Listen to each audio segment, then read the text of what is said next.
My name is Alice and I am 27 years old. I live alone in a small house.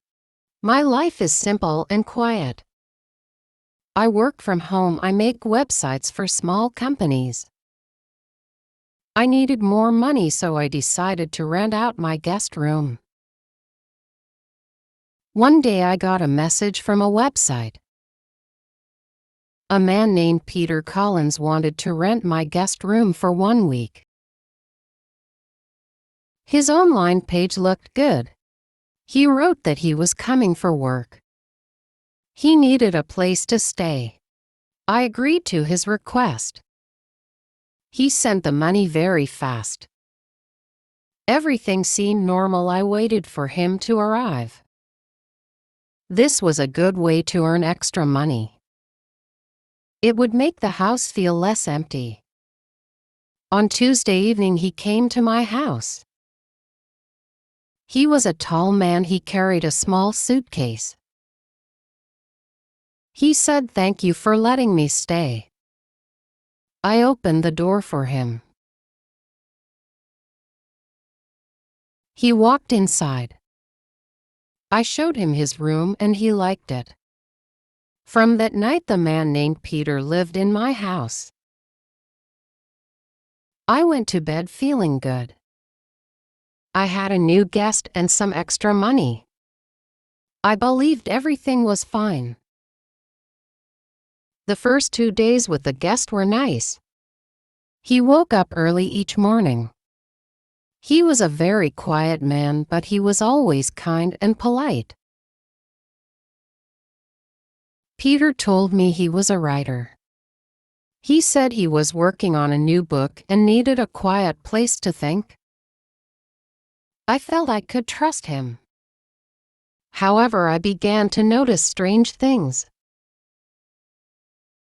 For example, his phone would sometimes ring. But he never answered it, not once. He would just let it ring until it stopped. Also, his laptop was always closed. When I walked into the living room, it was always shut. One night I could not sleep. It was very late, maybe 2 o'clock in the morning. I went to the kitchen for some water. As I passed the living room window, I saw him. He was standing in the garden. He was looking out at the street. It looked like he was waiting for someone. I felt confused when I asked him about it later. He just said, "I like the night air." I did not ask any more questions, but his eyes made me feel uneasy. He was a very strange guest. On the third day, I was in my room working on my computer. Suddenly, my phone rang. It was an unknown number. I felt surprised. I usually did not get calls from unknown numbers. I took a deep breath and answered. A man's voice said, "Hello. This is Peter Collins." I could not believe what I heard. "Sorry," I asked. "I thought I must have heard wrong." The man on the phone spoke again. He said, "I am calling about the room I rented. I will arrive next week. I just wanted to confirm the address for my stay." I froze. My hands started shaking. I could hear a sound from the kitchen. It was the man who was already in my house. I whispered into the phone, "You said your name is Peter Collins."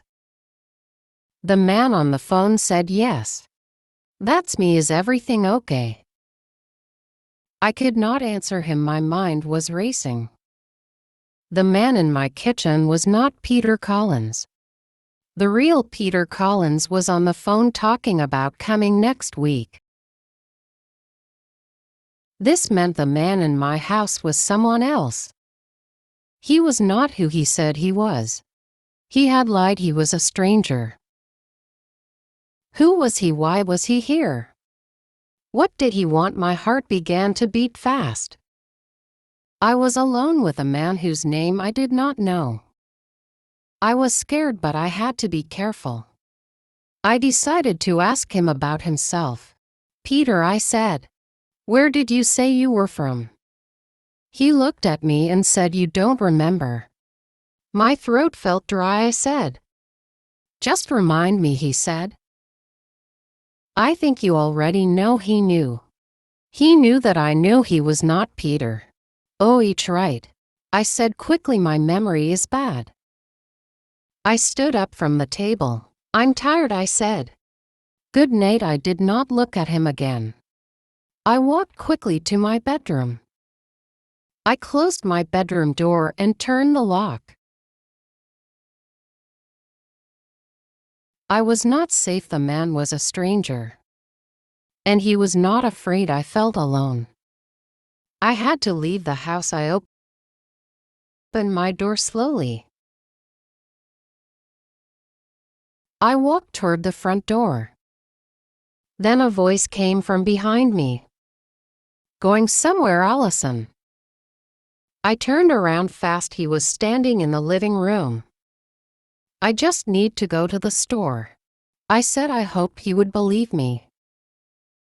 He walked towards me. He said, "You already know, don't you?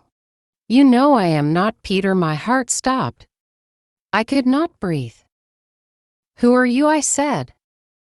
He smiled and said, "I am not here to hurt you, Allison, but I need you to listen to me."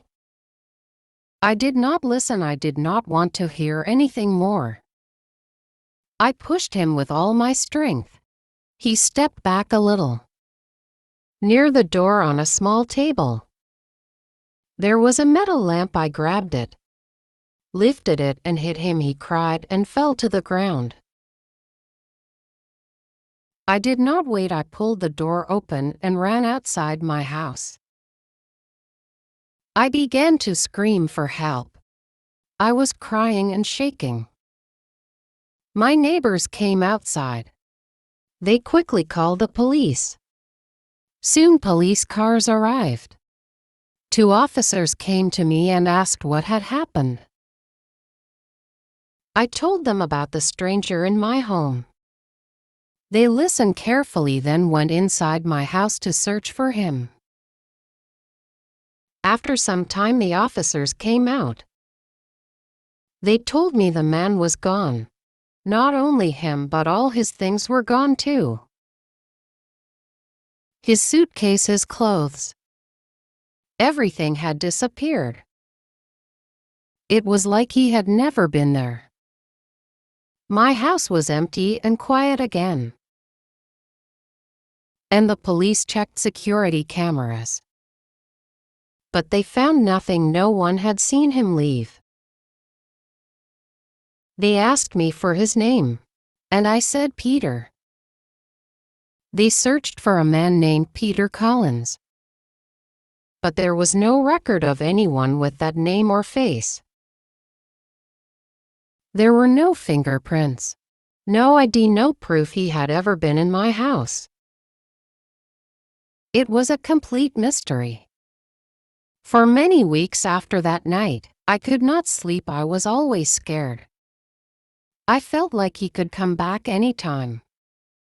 Months passed. I moved to a new apartment and changed my phone number. I wanted a new safe life. One evening I came home and saw a key on my kitchen table. It was a house key. It was exactly like the key to my old house. How did it get there? Who put it on my table? My door was locked. My windows were closed.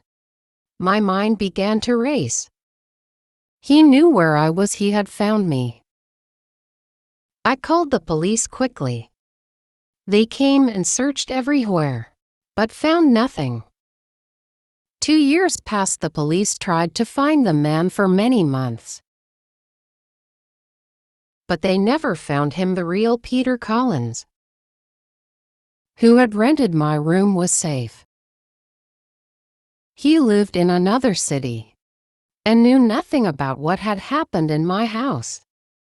He did not know about the stranger. Sometimes I still saw him in my sleep. I knew he might come back one day. And if he did, I did not know what would happen. I was not sure if I could escape again. Maybe this time I would not be so lucky. I was still waiting for the stranger to come back. If you like this story, please like, comment, share, and subscribe.